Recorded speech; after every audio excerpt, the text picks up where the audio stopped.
다음 달부터는 전기와 가스 요금이 모두 오르게 됩니다. 조금 전 정부가 요금 인상을 발표했는데요. 에휴, 한 푼이라도 아껴야지. 뭐야? 내가 도대체 뭘 잘못 쓰고 있었던 거야? 안녕하세요, 아정당의 주양입니다. 매년 걱정되는 난방비, 올해만 벌써 4번이나 인상되어 그 부담이 더 커졌는데요. 가구당 평균 월 5,400원은 더 오를 것으로 예상됩니다. 하지만 몰라서 놓친 난방비가 적어도 5만 원 이상이라면 여러분은 믿어지시나요? 바로 외출 모드, 실내 모드, 온수 온도 등 평소 사용하는 기능에 난방비 폭탄의 비밀이 숨어 있는 건데요. 그래서 오늘은 버튼만 잘 눌러도 난방비를 확실하게 줄일 수 있는 방법, 그리고 3만 원까지 국가에서 난방비를 지원해주는 제도까지 알려드릴 테니까요. 끝까지 시청해주세요. 난방비를 아끼려면 먼저 우리 집 난방이 어떻게 돌아가는지 알아야 합니다. 난방 방식은 크게 중앙난방, 지역난방, 개별난방 3가지로 나뉘는데요. 중앙난방과 지역난방은 중앙시설에서 제어하기 때문에 따로 관리할 부분이 많지 않습니다. 반대로 개별난방은 가정마다 보일러와 컨트롤러가 있어서 사용 습관에 따라 난방비가 더 많이 나올 수 있죠. 게다가 새 난방 방식 중 개별난방이 가장 많이 사용되기 때문에 이번 영상에서는 개별난방 위주로 이야기해볼까 합니다. 개별난방에서는 어떤 모드를 사용하느냐가 가장 중요해요. 가정마다 컨트롤러는 다르지만 원리는 동일합니다. 보일러 모드는 실내 모드와 온돌 모드 2가지가 있는데요. 작동하는 기준에 따라 달라집니다. 실내 모드는 설정한 온도보다 실내 온도가 더 낮아지면 작동하는 방식이에요. 실내 모드의 온도는 컨트롤러 아래 온도 센서를 통해서 측정되는데요.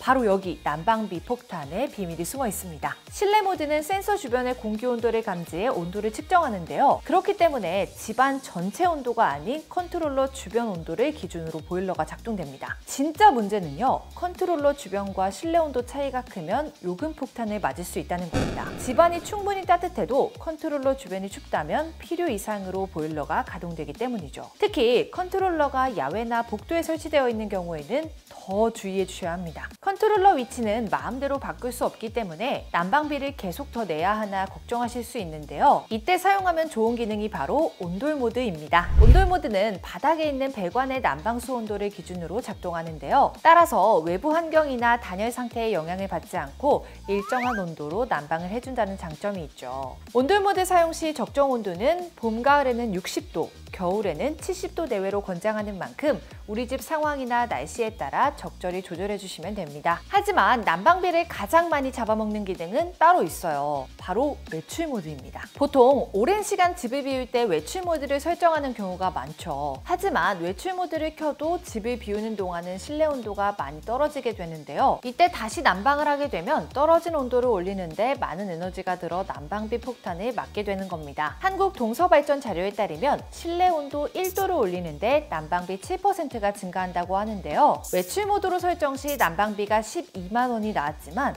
외출 모드를 끄고 사용할 때는 난방비가 4만 원 더 적게 나온 사례도 있었죠. 따라서 4시간에서 10시간 정도를 외출하신다면 평소보다 3도에서 5도 낮게 설정하고요. 온도가 일정하게 유지되도록 켜두는 것이 좋습니다. 여기서 잠깐! 만약 2일 이상 집을 비울 때는 어떻게 해야 할까요? 바로 이때 외출 모드를 설정해야 합니다. 특히 외출 모드로 설정하면 동파 방지에 큰 도움이 되는데요. 집안의 난방수 온도가 떨어질 때쯤 난방수를 다시 순환시켜 동파를 방지해 주거든요.